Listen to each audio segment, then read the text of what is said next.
Mental toughness isn't built in moments of crisis. It isn't forged when everything is on the line. That's when it's tested. It's built in the thousands of little moments that no one sees day in and day out. The cold shower you take when you'd rather stay warm. The extra rep when your muscles are screaming in pain. Getting up 30 minutes earlier when your bed is comfortable. Elite professionals understand something that ordinary people don't.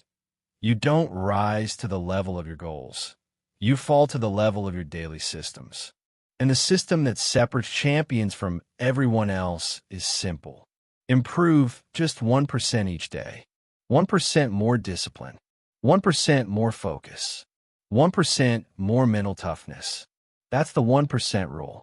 And it will make you unstoppable. Chapter 1. Why big changes fail and small wins compound. Big goals are seductive. They look powerful on paper.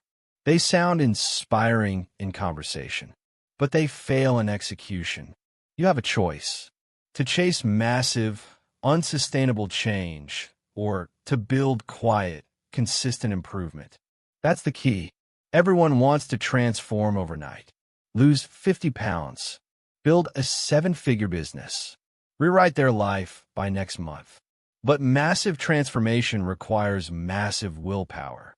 And willpower burns out fast. Discipline is not about intensity. It's about consistency. You don't need more motivation. You need better systems. You don't rise to the level of your goals. You fall to the level of your daily habits. That's the law of performance. That's the rule of 1%. 1. The illusion of big change. Ego loves dramatic goals. Because dramatic goals make you feel important before you've done any work. You announce a huge target. You feel accomplished for saying it out loud. You get dopamine for the declaration. Then the work begins, and you quit. You didn't fail because you were weak. You failed because you designed a system that depended on motivation. And motivation doesn't last.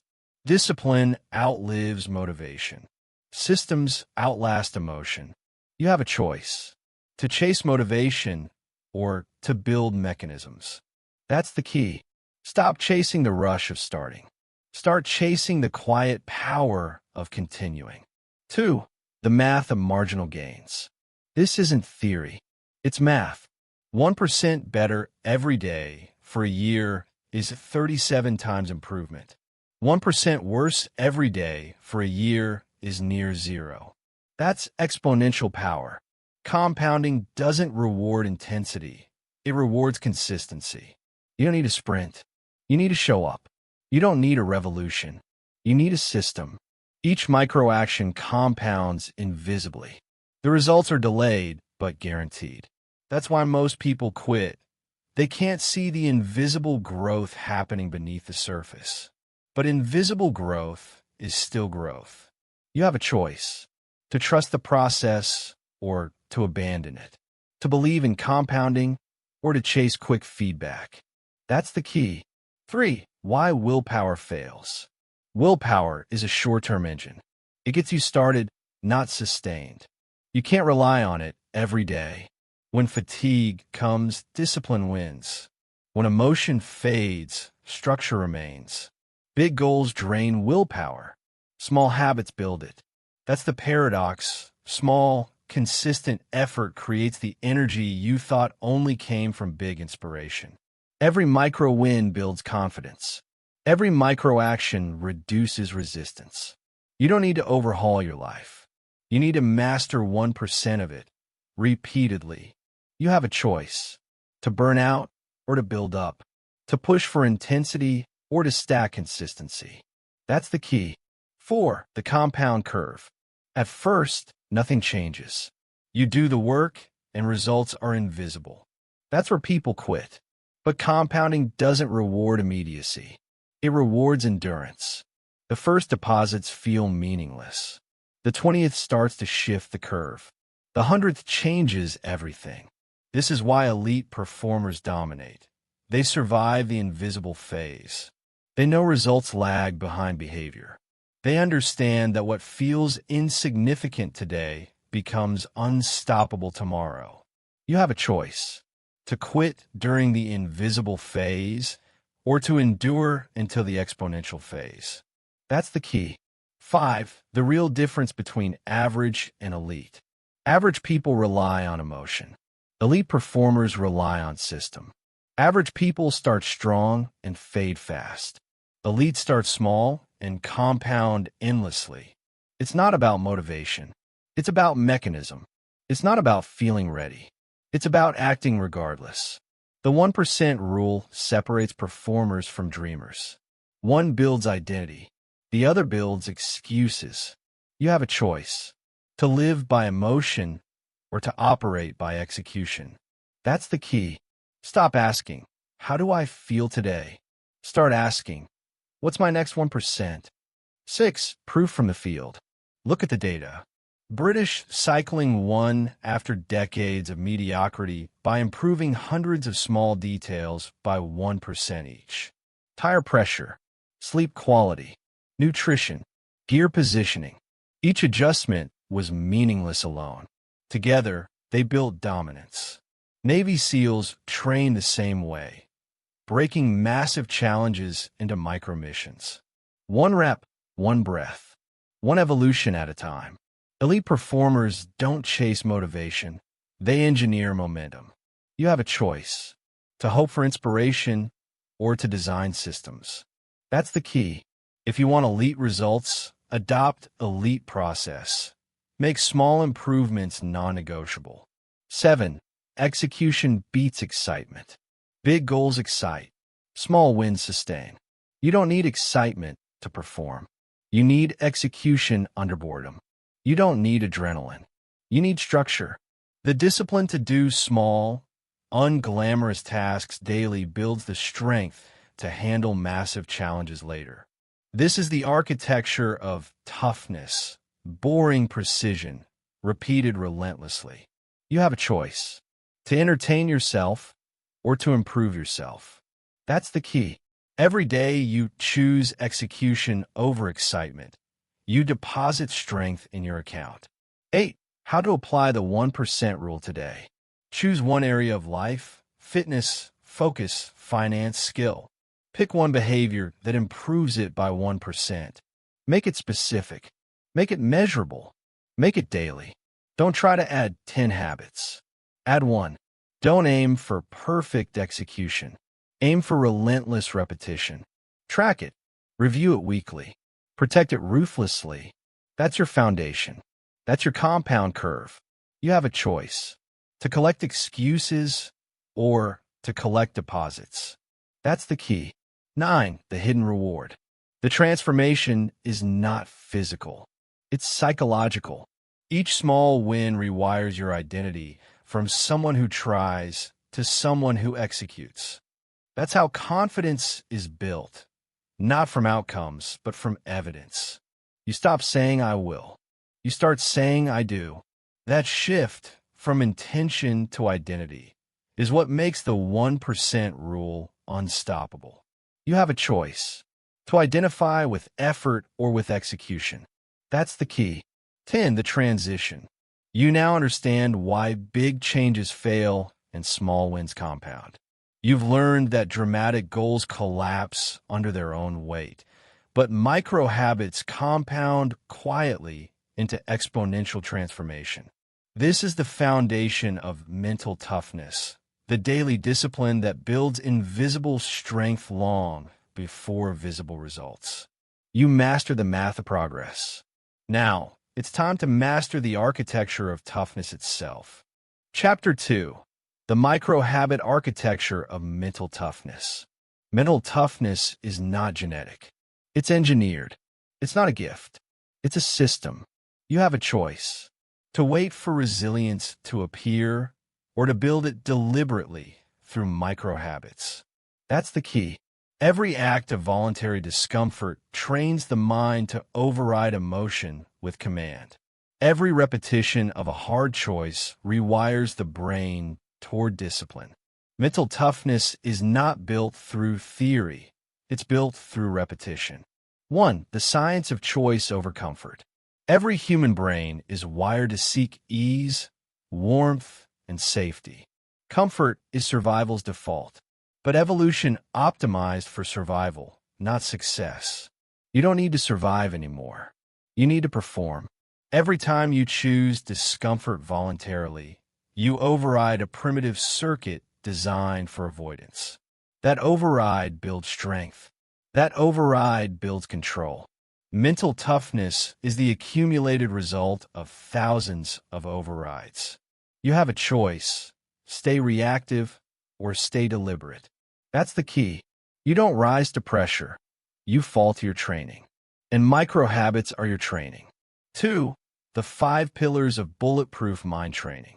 There are 5 core micro habits that reprogram your nervous system for durability. Each one's simple. Each one daily. Each one non-negotiable. 2.1. Controlled discomfort exposure. Cold showers. Fasting windows. Physical challenge.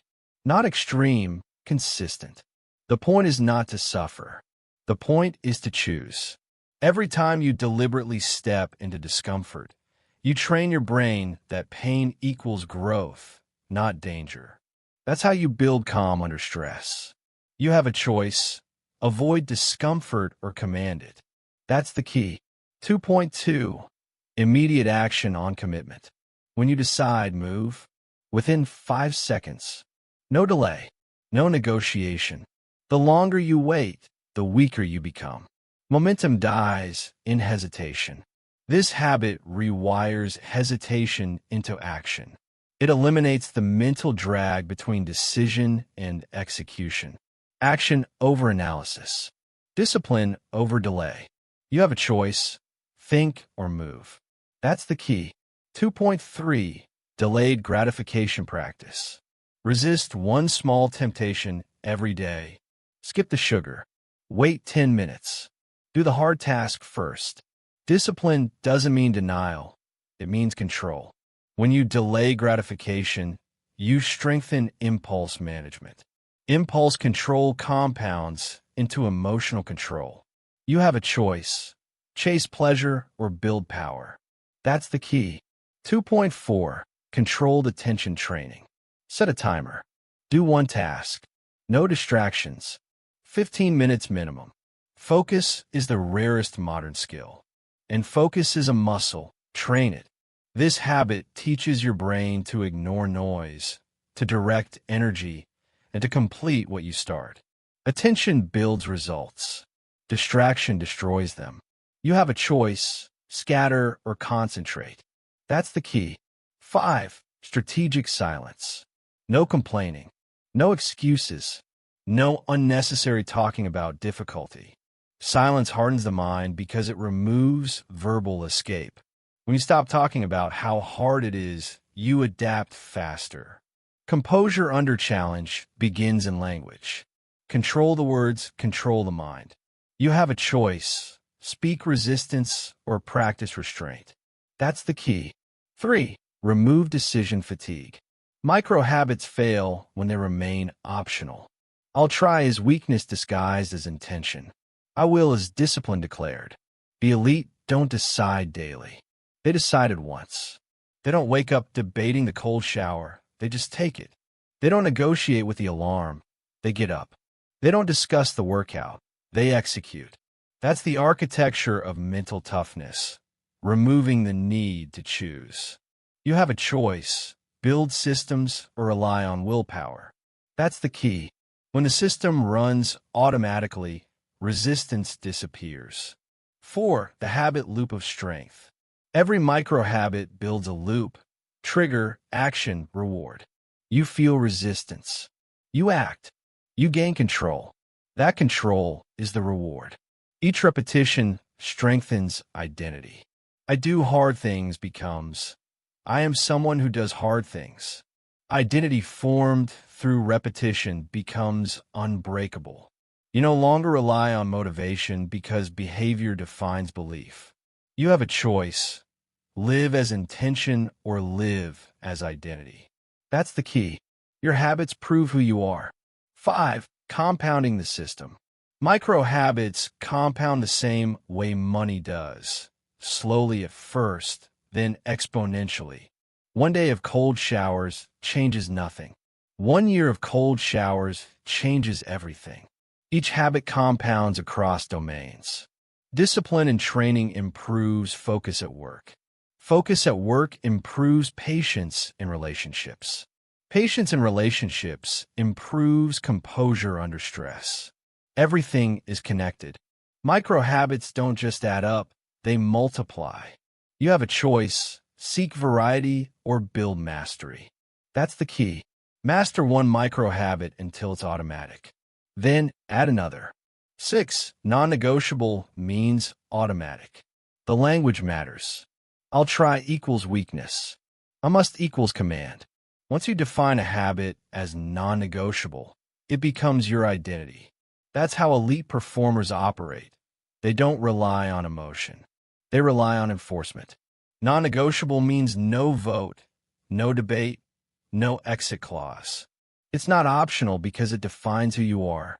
You have a choice: be casual or be committed. That's the key. Every no exception decision is a brick in your mental fortress. 7. Resistance as repetition. Every time your mind says, I don't want to, that's the rep. The rep is not the push-up. It's the override. Mental toughness is built in that exact moment, when the brain protests and you move anyway. That's the difference between talk and transformation. Each override is a micro-win.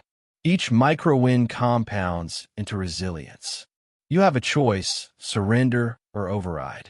That's the key. Train the override, and you can't break. 8. How to apply the architecture. Choose 5 micro habits from the pillars. Keep them measurable. Keep them daily. Example system: cold shower for 1 minute. Act on one decision within 5 seconds. Delay one gratification daily. Focus for 15 minutes distraction-free. Speak 0 complaints. Track your streaks. Audit your failures. Adjust but never quit. This is the operating manual of toughness. You have a choice: build the architecture or stay reactive. That's the key. 9. Identity through repetition. After 30 days, habits harden into identity. After 90, identity becomes instinct. You stop thinking about discomfort, you seek it. You stop resisting difficulty, you expect it. You stop fearing failure, you learn from it. That's the transformation. Emotion replaced by execution. You have a choice: be fragile or be forged. That's the key. Your habits decide which one you become. 10. Transition. Mental toughness is not about being born strong. It's about building daily systems that make strength automatic. Each micro habit is a brick. Each override is a deposit. Each repetition is reinforcement. You've learned the structure. Now you need to scale it. Because the 1% rule doesn't start big. It starts small. And staying small is the secret to becoming unstoppable. You built the architecture. Next, you'll learn how to scale it without collapse. Chapter 3. Start stupidly small, scale invisibly. Everyone wants transformation. Few understand the math of sustainability. You have a choice: to start big and burn out, or to start small and compound forever. That's the key. The 1% rule isn't about intensity. It's about inevitability. You don't need massive action. You need microscopic consistency. Because the brain doesn't rebel against what feels easy. It rebels against what feels impossible. Stupid small is smart. Embarrassingly small is efficient. That's how elite performers win. They make progress too small to fail. 1. The psychology of resistance. Your brain has one job: conserve energy. It doesn't care about your goals. It cares about survival. That's why it resists dramatic change. It reads effort as danger. When you decide, I'm going to change my life, your brain fires alarms. Too much energy. Too much risk. Too much unknown. It fights back with excuses disguised as logic. I'll start Monday. I'm too tired today. I need the right plan first. Those are not valid reasons. Those are energy-saving lies. You don't overcome them with motivation. You bypass them with design. That's the key. The design is simplicity. 2. The power of stupid small. You can't fight resistance with intensity. You beat it with absurdly easy wins. 1 push-up, 1 page, 1 minute, 1 cold rinse. Your brain won't reject small actions because they don't trigger fear. They're too easy to deny, too quick to excuse. That's why stupid small works. It sneaks past your defense system. Once you start, momentum takes over. Action multiplies. You don't need to finish. You need to begin. Starting once means you will start again. You have a choice to design habits that intimidate you or habits that invite you. That's the key. 3. The Trojan horse of micro habits. 1 push-up isn't about strength. It's about signal. When you do 1, you've already beaten inertia. That's the hardest battle.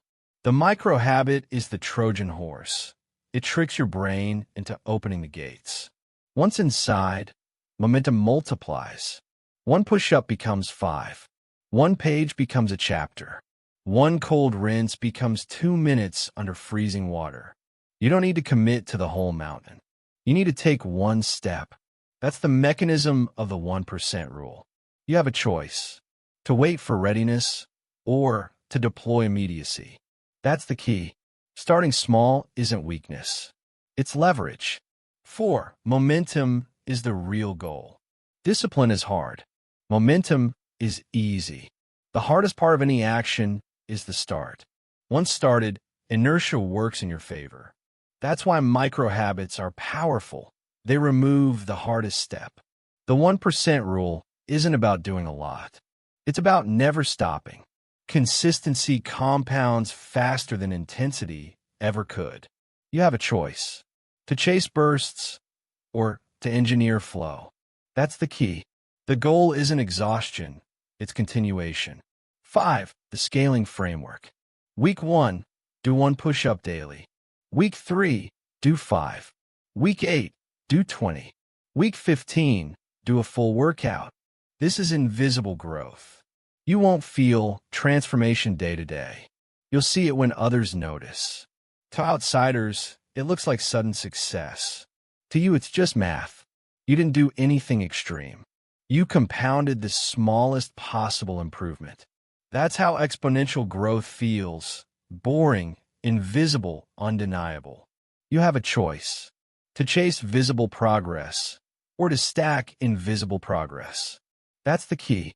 The invisible always builds the inevitable. 6. The compounding curve. Think of your habits like compound interest. 1% better per day doesn't add, it multiplies. 37 times improvement in a year. 1% worse per day doesn't subtract, it decays. You approach 0. Compounding doesn't care about emotion. It rewards consistency. Every small decision is a deposit. Every skipped action is a withdrawal. You have a choice to invest or to waste. That's the key. The small wins are not small, they're exponential. 7. Redefine progress. Progress is not intensity. Progress is frequency. Anyone can do something hard once. If you could do something easy daily. That's why you start stupidly small. You remove friction. You make it so easy that not doing it feels ridiculous. The lower the resistance, the higher the repetition. And repetition builds mastery. You have a choice to chase impressive effort or to master effortless repetition. That's the key. Don't perform progress. Produce it. 8. The boredom barrier. The reason people fail is boredom, not difficulty. They expect fireworks. They get repetition. They confuse stimulation with growth. The elite understand that boredom is a test. If you can execute simple habits without excitement, you're already uncommon. That's why small habits work. They teach you to show up when nothing feels new. They build durability. You have a choice to seek entertainment or to master endurance. That's the key. Every boring repetition is a deposit in mental toughness. 9. How to apply it today. Pick one micro habit in one category. Physical, 1 push-up. Mental, 1 minute of silence. Skill, 1 page of learning. Discipline, 1 resisted urge. Make it automatic. Do it daily. Track it for 30 days. If it feels easy, perfect, that's how it should feel. Once it's automatic, scale invisibly. Double the duration or difficulty every few weeks. But never sacrifice consistency for ambition. You have a choice: to grow slowly or to fail quickly. That's the key. 10. Transition. The secret is not power. It's precision. The 1% rule is a strategy of stealth. Small habits bypass resistance. Invisible effort builds visible power. You've learned how to start small and scale without burnout. Now it's time to make every small action measurable, to track deposits and watch discipline compound in real time. Chapter 4. The Daily Deposit System. Mental toughness is a bank account. Every disciplined act is a deposit. Every comfortable decision is a withdrawal. You have a choice: to build wealth in discipline or to live bankrupt in comfort. That's the key. The elite understand this truth. Resilience is not a feeling. It's a balance sheet. Each day you either strengthen your account or drain it. Pressure only exposes your balance. It doesn't create it. 1. The discipline economy. Every habit has a cost or a return. Every choice compounds towards strength or weakness. There are no neutral decisions. Cold shower, deposit. Hard workout, deposit. Focused work session, deposit. Uncomfortable conversation, deposit. Resisting distraction, deposit. Each one adds mental currency to your account. Every time you avoid effort, you spend it. Hitting snooze, withdrawal. Skipping training, withdrawal. Complaining, withdrawal. Procrastination, withdrawal. You have a choice: to invest or to consume. That's the key. You don't become disciplined overnight. You save it over time. 2. Building the mental balance sheet. Your actions are transactions. You can't fake your balance. When pressure comes, the truth is revealed.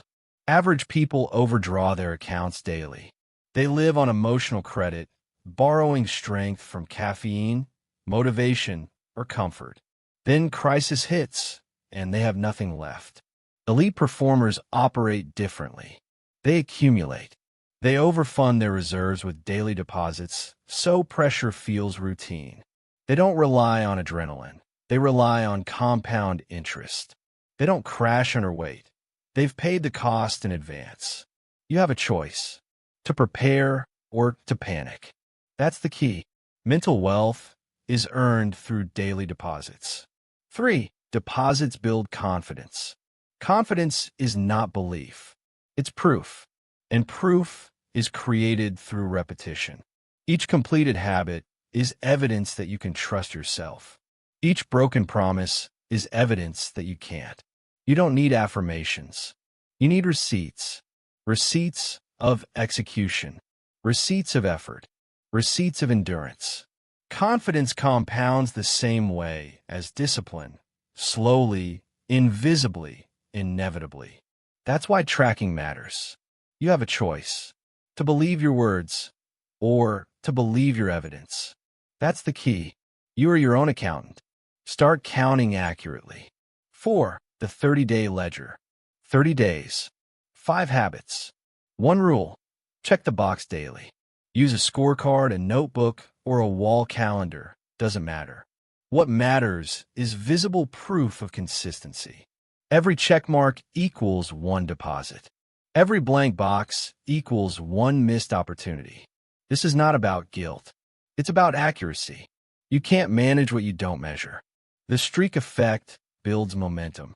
After 10 days, the act of keeping the streak alive becomes stronger than the resistance to do the work. You don't want to break your chain. That's leverage. You have a choice: to rely on memory or to rely on measurement. That's the key.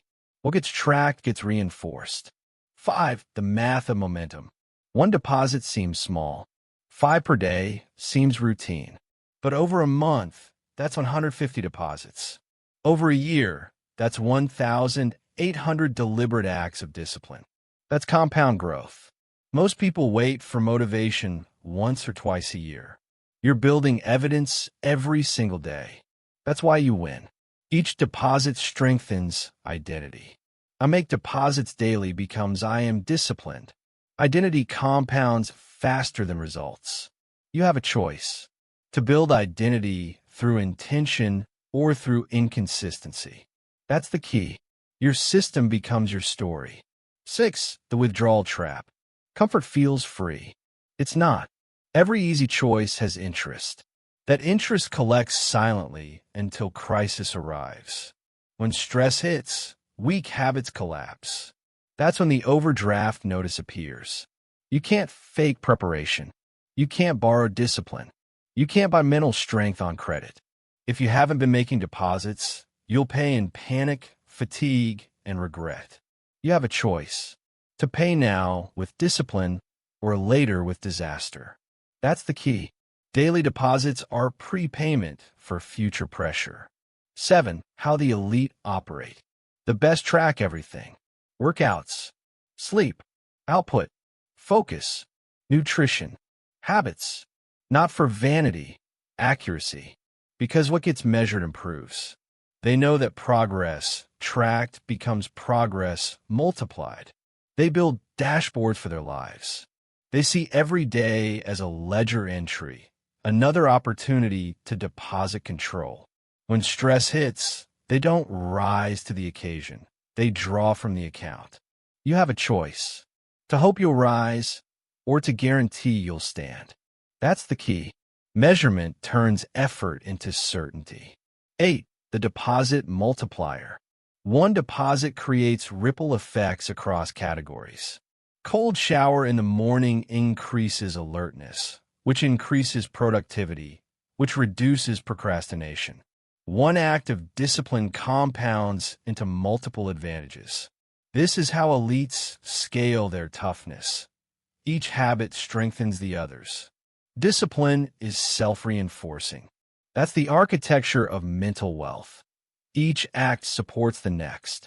You have a choice to silo your habits or to integrate them. That's the key. Integrated deposits build exponential returns. 9. Audit and adjust. Every 30 days, audit your ledger. Which habits give the highest return? Which ones cost unnecessary energy? Optimize. Don't overhaul. If a habit feels stagnant, raise its difficulty by 1%. If a habit feels impossible, lower it by 1%. The goal is never perfection, it's consistency. The audit ensures the system evolves with you. You have a choice to react emotionally or to adjust strategically. That's the key. Discipline is data-driven, not mood-driven. 10. Transition. Mental toughness is not mystery, it's math. Deposits and withdrawals. Proof and balance. Elites win because they prepare for the storm before it arrives. They never hope to be strong. They invest in being strong. You now have the framework, daily deposits tracked, measured, and compounded into resilience. Next, you'll learn what separates those who persist from those who quit. How to survive the invisible phase of growth. Chapter 5. Embrace the plateau of latent potential. Every system has a silent phase.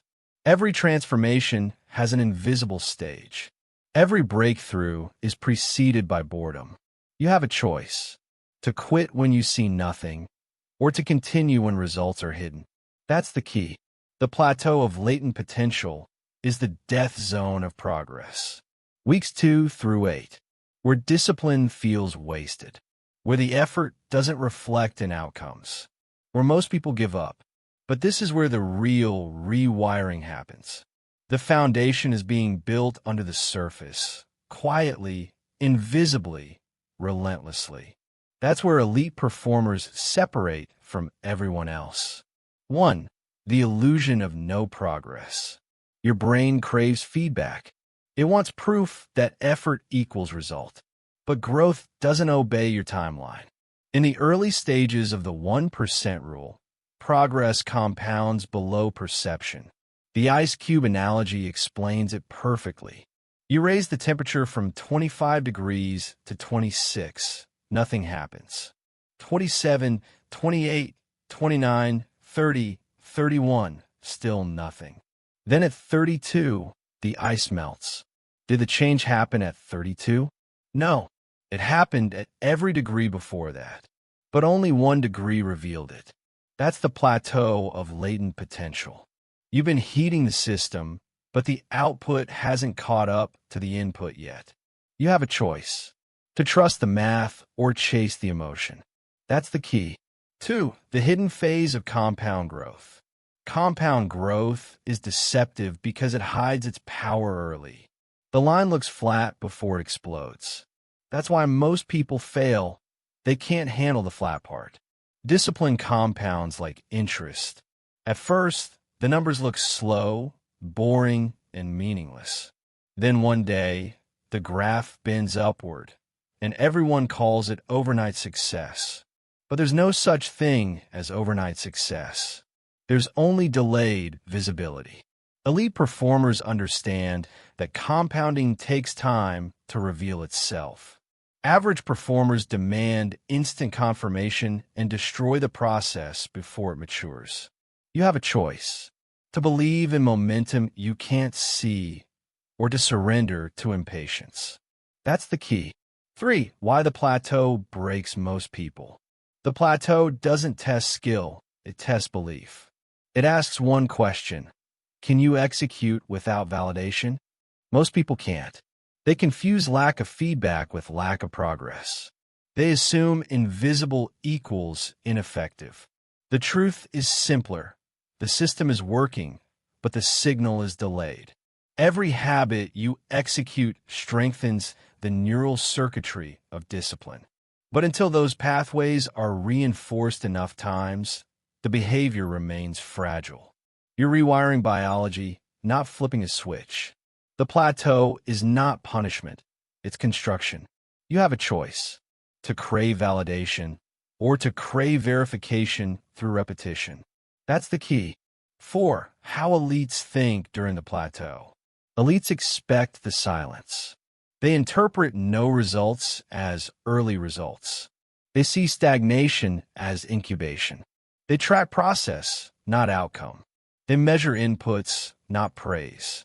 They stay loyal to the system because they understand the lag between action and effect. While others need applause, elites need only proof of execution. The deposit was made. That's enough. They've trained their minds to see progress in consistency itself. Because consistency is the result. You have a choice: to trust the outcome or to trust your execution. That's the key. The elite know that patience is not passivity, it's power. 5. The science behind the silence. Neuroscience confirms what the plateau feels like. Every new habit requires repeated exposure before the brain rewires pathways. During that phase, energy demand spikes. The brain resists automation because it's expensive to change. That's why it feels harder before it feels easier. Most people interpret difficulty as failure. It's not failure, it's adaptation. The brain is laying new tracks while burning the old ones. Discomfort is not a signal to stop. It's the signal that the system is working. You have a choice: to interpret pain as punishment or as proof. That's the key. 6. Tracking through the flat line. When progress isn't visible, tracking becomes essential. Your log, your streak, your scorecard. These are the only visible metrics during invisibility. Each checkmark reminds you that the system is intact. Each deposit is evidence that the process continues. Each day is one more degree closer to melting the ice. This is why journaling matters. It shifts your focus from "did I win" to "did I execute?"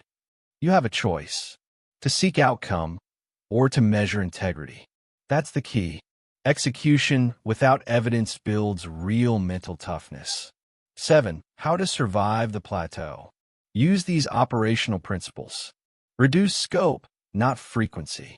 When resistance spikes, scale down the habit, but never skip it. 1 minute of action keeps the circuit alive. Track proof of work. You're not chasing results. You're collecting data of consistency. Detach emotionally. Progress is math, not mood. Treat it like engineering, not storytelling. Trust the curve. The exponential curve rewards patience and punishes impulse.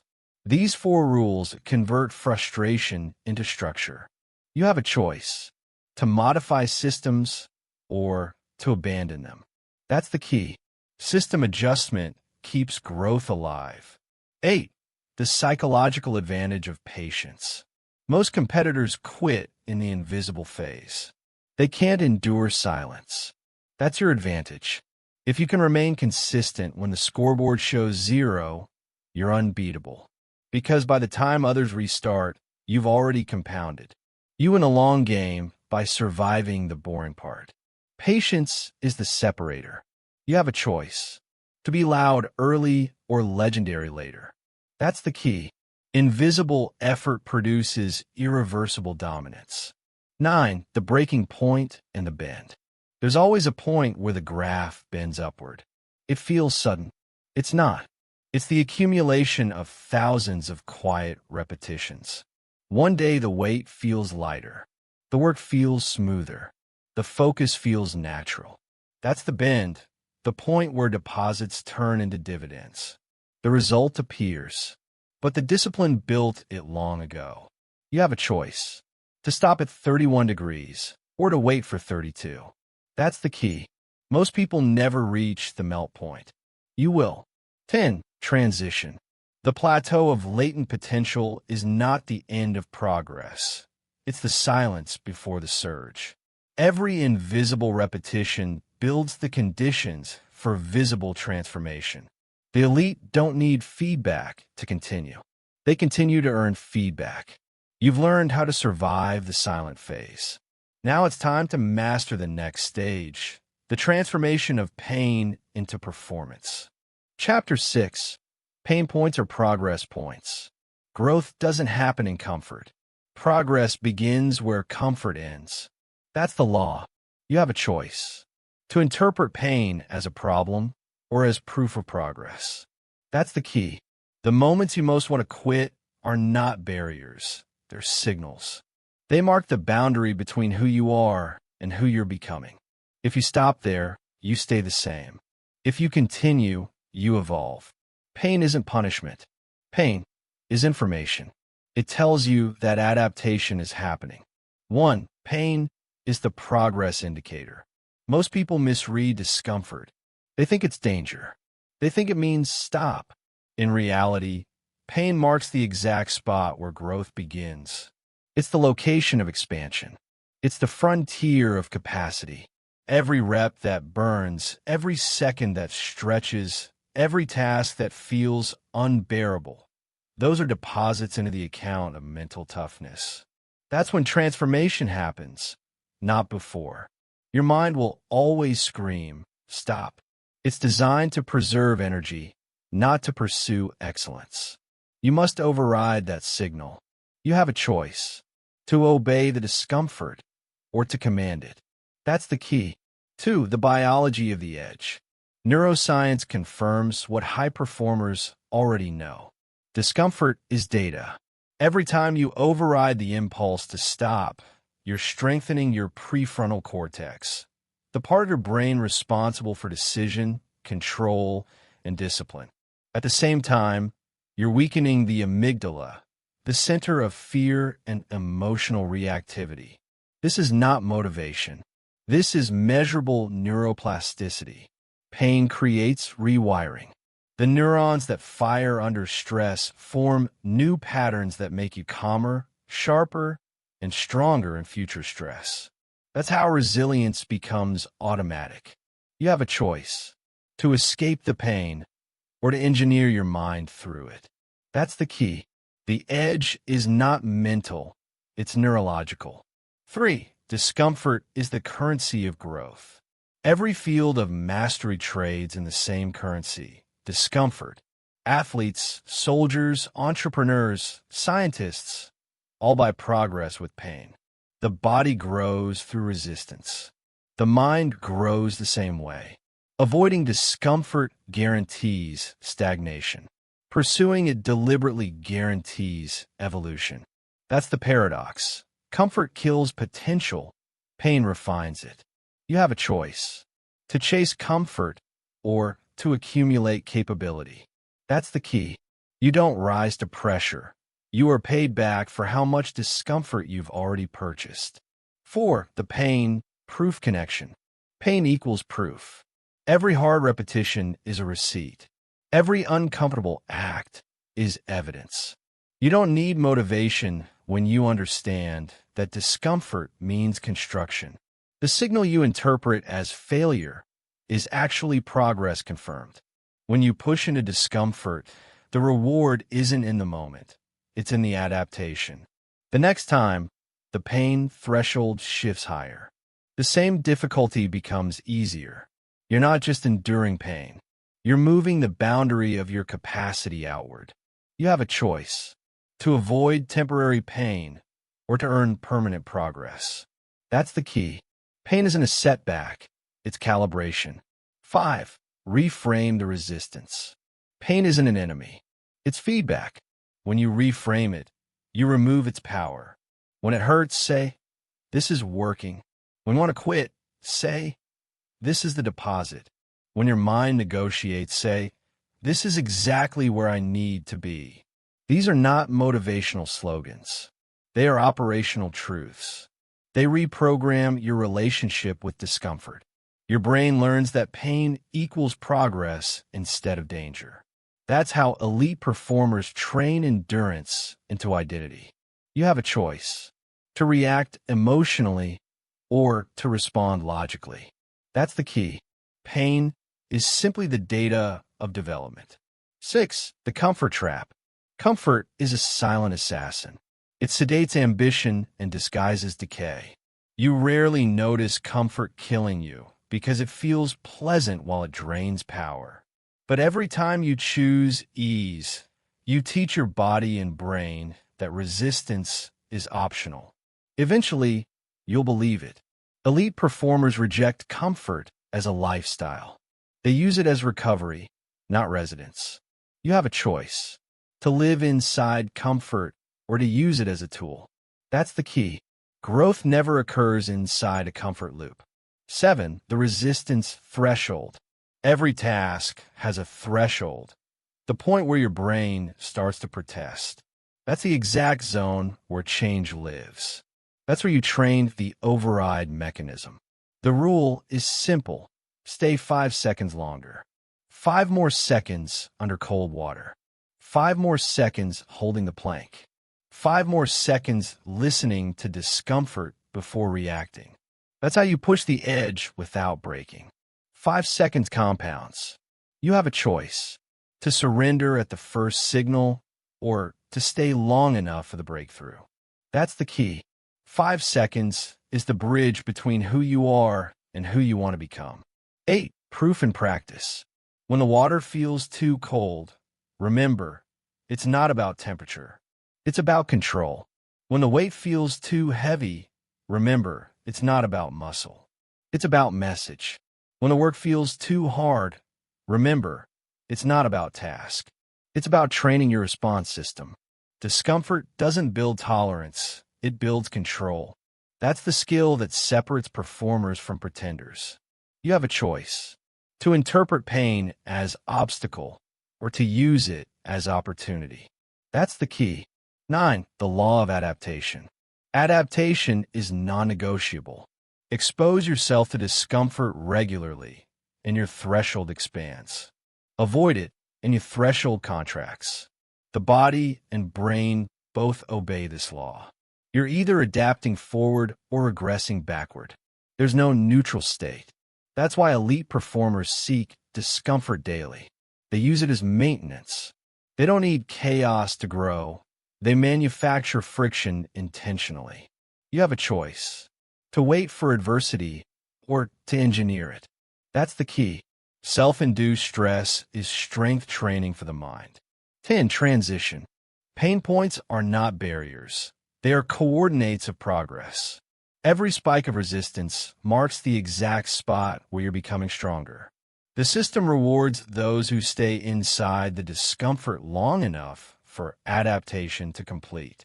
You've learned how to interpret pain as data. Now it's time to use structure to automate your toughness. Chapter 7. The non-negotiable morning deposit. The first 10 minutes of your day determine the direction of the next 24 hours. You either begin with control or surrender it. You either command the morning or negotiate with it. That's the difference between elite performance and average existence. You have a choice: to build momentum or to lose it. That's the key. Your morning is not about motivation, it's about mechanics. The first act you execute after waking defines your trajectory. Discipline or distraction. Deposit or withdrawal. 1. The first decision determines all others. Every morning begins with a test. You face it before you speak, before you think, before you move. That test is simple. Do you act, or do you hesitate? If you check your phone first, you've already lost. You've handed control of your focus to someone else's agenda. If you hit snooze, you've chosen comfort over command. If you linger in bed, you've told your body that hesitation is acceptable. That's your first withdrawal, and it compounds all day. The elite make deposits immediately. Feet on the floor, cold water on the face. No negotiation. You have a choice: to start soft or start sharp. That's the key. Every morning is a referendum on your discipline. 2. Why the morning matters. Your brain operates on inertia. The direction you set early continues automatically. The first hour of the day is called the activation window, the time when the mind is most impressionable and the nervous system sets the tone for stress, focus, and performance. If you start with control, the system calibrates around control. If you start with chaos, the system calibrates around chaos. That's why you can feel off all day after a lazy start. You didn't lose the day mid-afternoon. You lost at the moment you delayed action. You have a choice: to let the day happen to you or to initiate it. That's the key. Control begins with the first decision. 3. The architecture of the morning deposit. Elite performers build a non-negotiable sequence, a small, repeatable framework executed before the brain wakes up enough to resist. The sequence typically includes 4 stages. Immediate vertical positioning, no snooze. No scrolling. Sit up, stand up, move. This is symbolic. It tells your body, we act on command. Controlled discomfort exposure, cold water on the face.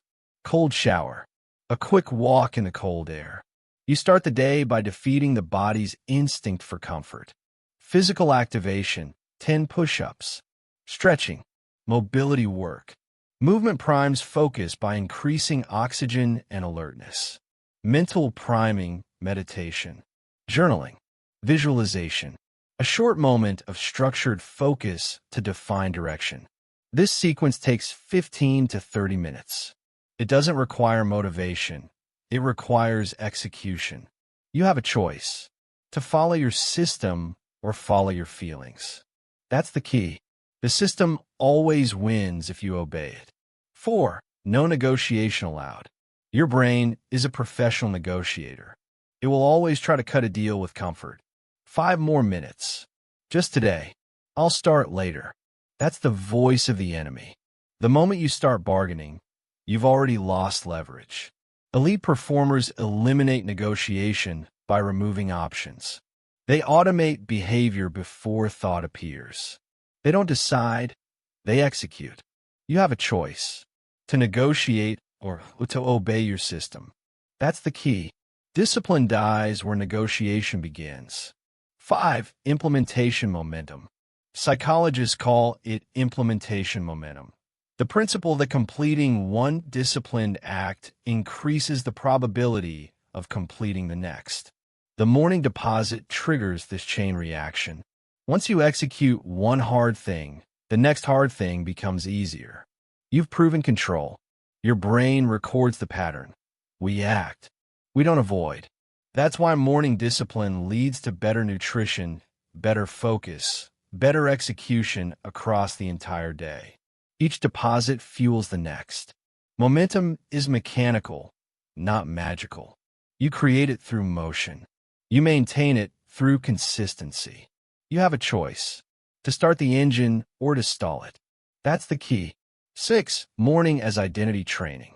The first 30 minutes of the day are not just a routine. They're identity training. When you act immediately, you're sending a message to yourself. I'm the kind of person who acts without hesitation. Identity compounds faster than habits. Every morning is a vote for who you are becoming. Each disciplined act reinforces identity, which then reinforces discipline. That's the loop the elite exploit. You have a choice, to reinforce weakness or to reinforce strength. That's the key. Every morning, you cast the first vote. Make it count. 7. Remove friction, increase precision. Preparation eliminates excuses. Lay out clothes the night before. Set the water temperature before bed. Put your journal on the table. Design your environment to remove friction.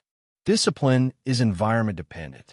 If your tools are ready, your brain has no reason to delay. If you leave details undone, you invite negotiation. The night before builds the morning. You have a choice, to prepare or to improvise. That's the key. Preparation is discipline performed in advance. 8. Non-negotiable means non-negotiable. The phrase is literal. Not when convenient. Not when motivated. Not when I feel good. Every day, traveling or home, tired or rested, motivated or not, the deposit happens. That's what separates amateurs from professionals. Amateurs need emotion. Professionals need execution. You have a choice, to depend on moods or to depend on systems. That's the key. Discipline is repetition without permission. 9. Stack the win early. The human brain seeks evidence early in the day to decide how capable you are. If you win early, you create psychological certainty. I can handle what's ahead. If you lose early, you confirm doubt. Today will be hard. That first win doesn't need to be dramatic. It just needs to be decisive. Wake up immediately.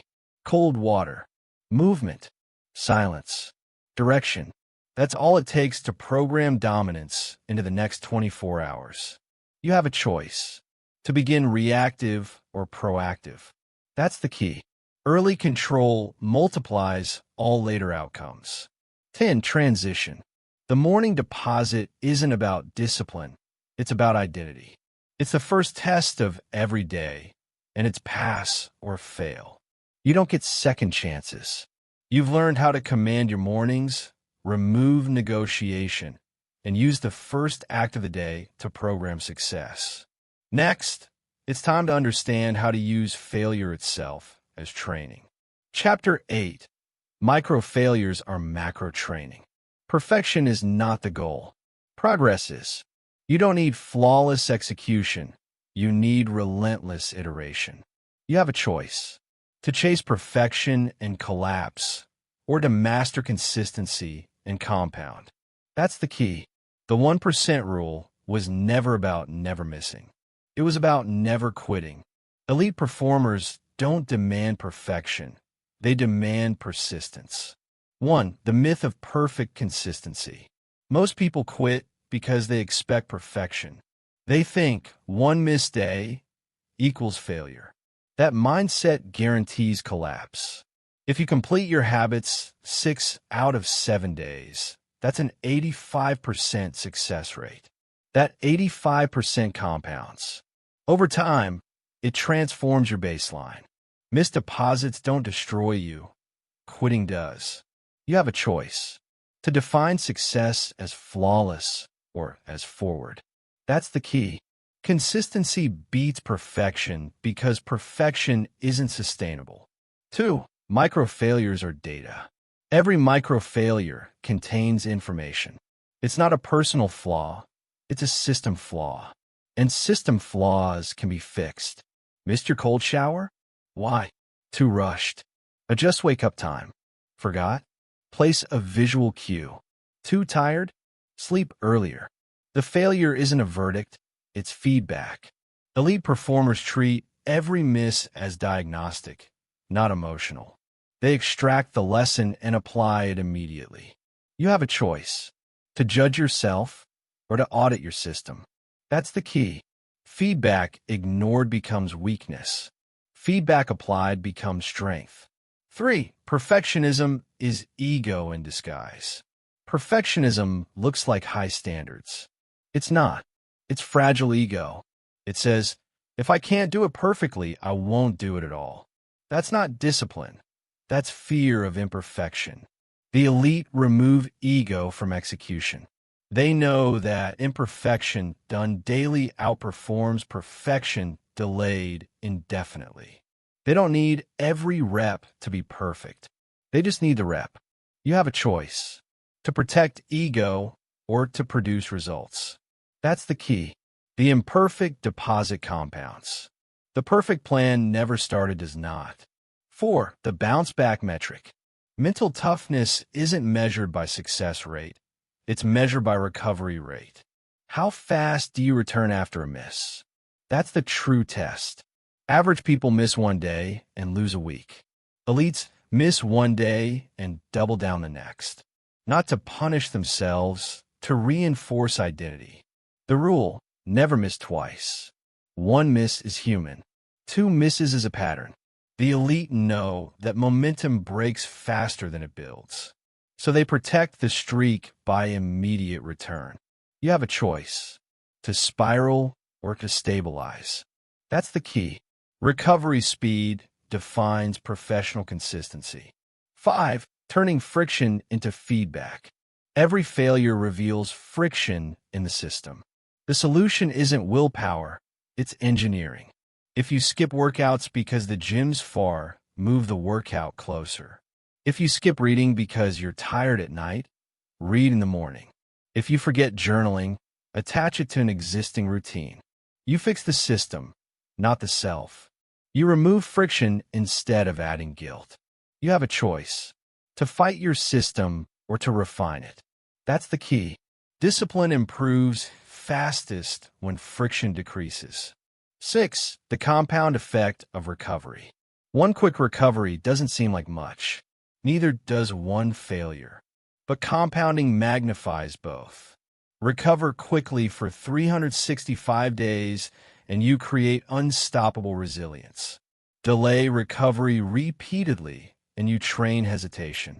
Habits don't just build outcomes, they build identities. Every recovery says, I am someone who returns. Every delay says, I am someone who quits slowly. You have a choice: to build a comeback reflex or a collapse pattern. That's the key. You're always programming something. Make sure it's the right code. 7. Detach emotion, attach analysis. When failure happens, detach immediately. No guilt, no judgment, no drama, just analysis. What happened? Why did it happen? How do I prevent it next time? That's the entire sequence. Emotion clouds data. Objectivity reveals solutions. The elite run this audit automatically. It takes 30 seconds. Then they move forward. You have a choice: to replay mistakes emotionally or to process them strategically. That's the key. Analysis accelerates recovery. Emotion delays it. 8. The law of statistical success. Perfectionists measure daily. Professionals measure quarterly. If you execute 85% of your system across a month, you win. If you demand 100% and quit at 80%, you lose. The numbers don't lie. 85% consistency across 12 months compounds into massive results. Because 85% done beats 100% imagined. You have a choice: to chase flawless streaks or consistent averages. That's the key. The compounding curve rewards sustained action, not short bursts of perfection. 9. Using micro-failure as mental conditioning. Every miss tests your relationship with control. Will you panic or will you pivot? Missing a habit gives you an opportunity to practice composure. It trains the emotional neutrality required for elite performance. Each micro-failure becomes a mini simulation of pressure. You're not just maintaining habits, you're rehearsing recovery. You have a choice: to see failure as flaw or as field practice. That's the key. Micro-failure is controlled adversity. Use it. 10. Transition. Perfection doesn't build resilience. Recovery does. Micro-failures are not mistakes. They are micro-rehearsals for adaptability. Each one teaches the discipline of returning. Each one reinforces identity. You've learned how to turn missed deposits into data and design stronger systems. Now it's time to understand why invisible effort produces the most visible success. Chapter 9. Invisible work produces visible results. The world rewards what it sees, but mastery is built in what it never sees. Every visible result is the echo of invisible work. You have a choice: to perform for approval or to execute in silence. That's the key. The 1% rule lives in private. It's the small, unglamorous acts done when nobody's watching. It's the repetition without recognition, the effort without applause, the consistency without witnesses. That's where strength is built. That's where character compounds. 1. The paradox of visibility. When you finally succeed, people will call it luck.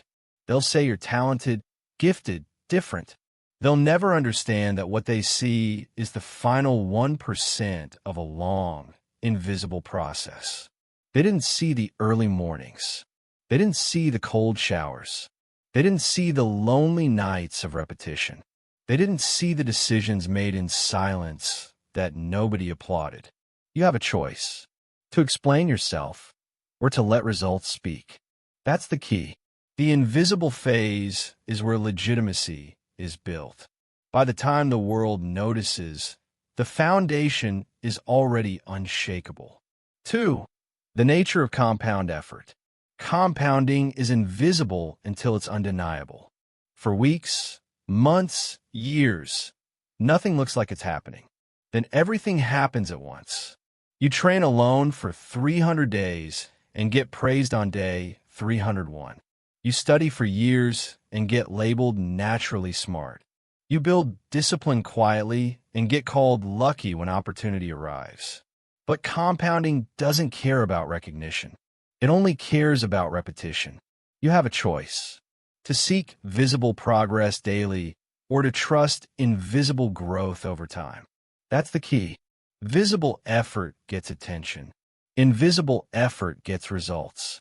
3. The power of working unseen. When nobody's watching, resistance is pure. There's no validation, no praise, no audience, just discipline against comfort. That's why invisible work builds real confidence. You know what you've done. You know what you've endured. You know the deposits you've made when nobody cared. Public confidence is fragile.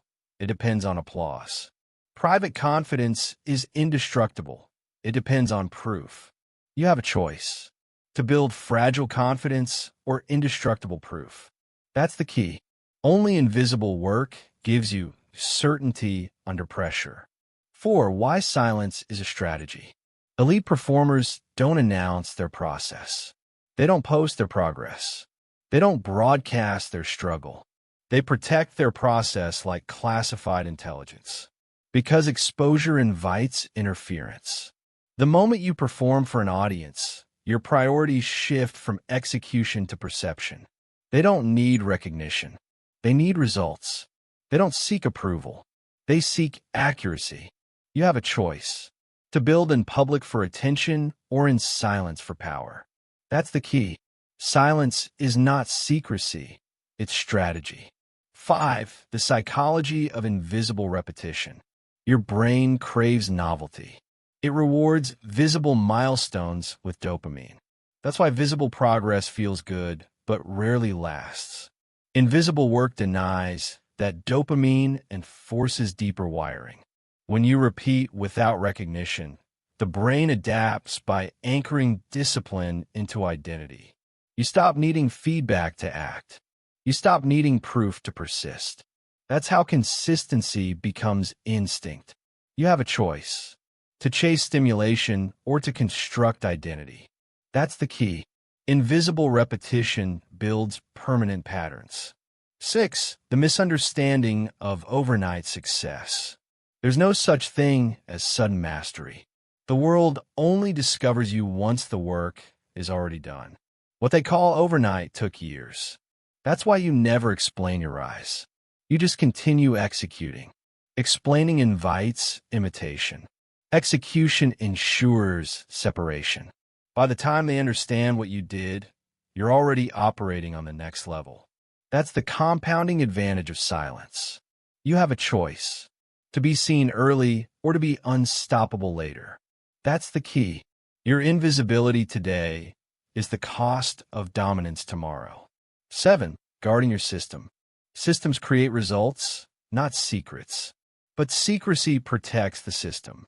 When you reveal your process, you invite imitation, interference, and distraction. When you protect it, you preserve focus. This is why elite performers act like strategists, not influencers. They reveal output, not operation. They let curiosity build myth while they continue stacking deposits in private. You have a choice: to display your work or to defend it. That's the key. Guard your system like your livelihood depends on it, because it does. 8. The edge of invisible work. Competitors can't copy what they can't see. They study your surface moves, your launches, your wins, your performances, never realizing those are byproducts, not sources.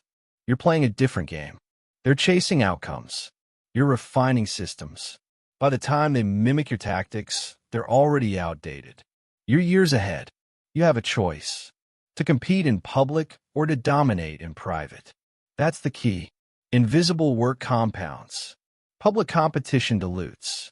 9. Internal validation. External validation fades. Internal validation compounds. You don't need to post every win to confirm progress. You just need to know the truth. You executed. You kept the promise to yourself. You did the work when nobody cared. That internal scorecard builds the type of confidence that can't be broken by failure or inflated by praise. You have a choice: to rely on applause or to rely on accuracy. That's the key. Your work doesn't need witnesses. It needs consistency. 10. Transition. Invisible work is the foundation of visible dominance. What the world calls luck is simply the compound interest of years spent in silence. Every deposit you make unseen builds the force the world will one day feel. You've learned to embrace invisibility as strategy.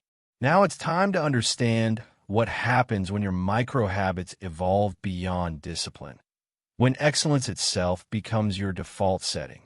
Chapter 10. From 1% to automatic excellence.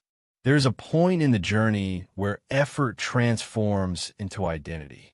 What once required discipline becomes instinct. What once demanded motivation becomes normal. This is the end state of the 1% rule, automatic excellence. You have a choice: to remain someone who needs motivation or to become someone who acts automatically. That's the key.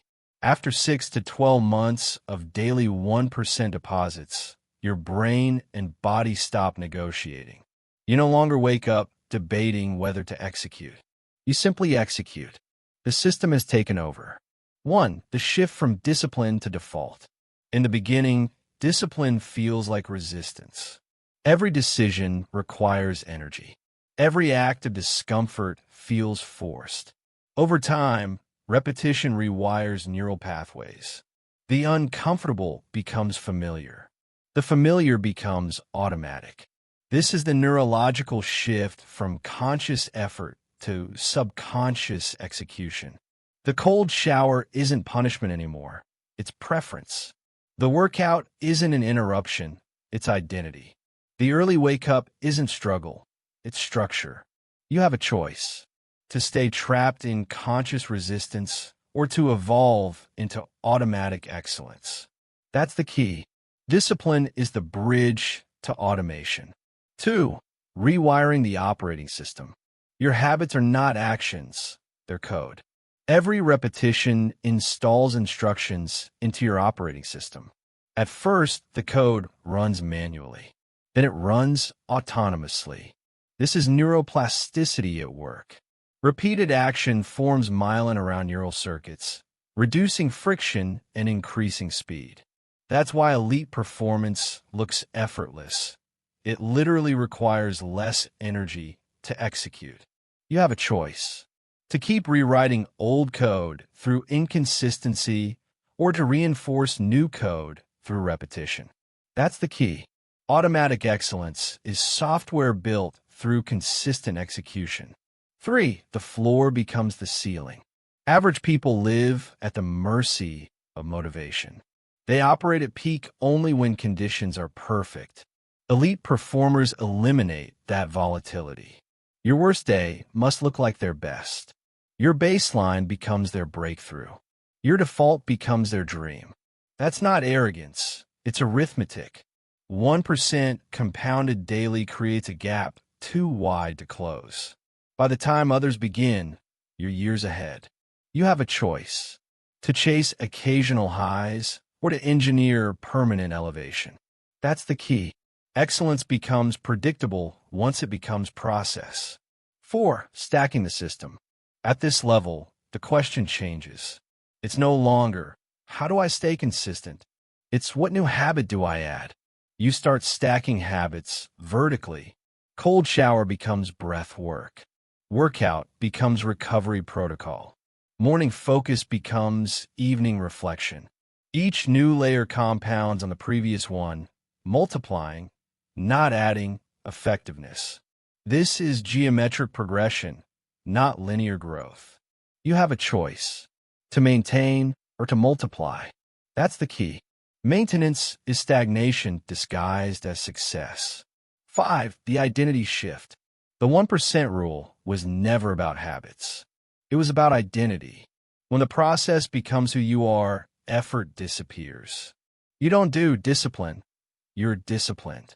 You don't act consistent. You embody consistency. That's when excellence becomes automatic. Not because you force it, but because it's the only way you operate. You have a choice: to act from identity or to act from effort. That's the key. Identity sustains what motivation can't. 6. The elimination of decision fatigue. Average performers spend energy deciding. Elite performers conserve energy executing. The difference is automation. Every decision automated is a decision saved. You no longer waste cognitive bandwidth debating. You wake up and follow the system. Your habits are your operating manual. They dictate direction. They remove uncertainty. You have a choice: to think constantly or to act automatically. That's the key. Freedom is the removal of unnecessary decisions. 7. The compound effect of habit stacking. When one automatic habit supports another, you create exponential returns. The cold shower increases alertness. Alertness enhances focus. Focus improves work output. Work output reinforces self-trust. Each feedback loop strengthens the next. This is why compound performers accelerate while average ones plateau. You have a choice: to stack or to stall. That's the key. Every automated habit is a multiplier of momentum. 8. The invisible advantage. The automatic mind is undetectable. From the outside, it looks effortless. From the inside, it's engineered precision. Average people still depend on emotion. You depend on systems. They chase motivation. You run protocols. This is why elite consistency appears mysterious. It's not mystery, it's mastery. You have a choice: to chase emotion, or to construct automation. That's the key. Invisible systems produce visible dominance. 9. Excellence without effort. The final evolution of the 1% rule is paradoxical. What once took maximum effort now requires minimum energy. You don't push through anymore. You simply perform, because resistance has been replaced with rhythm. The system carries you. Momentum sustains you.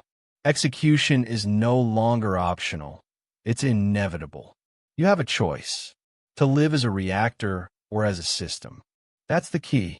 Automatic excellence is the end of internal negotiation. 10. Transition. You've built discipline. You've rewired your operating system. You've replaced willpower with automation. That's the evolution from fragile motivation to permanent identity. At this stage, excellence is not something you chase. It's what you default to. The process has consumed the performer. You become the system. You mastered the 1% rule. Now, it's time to understand how to protect it. How to defend the empire of discipline you've built from external chaos and internal drift.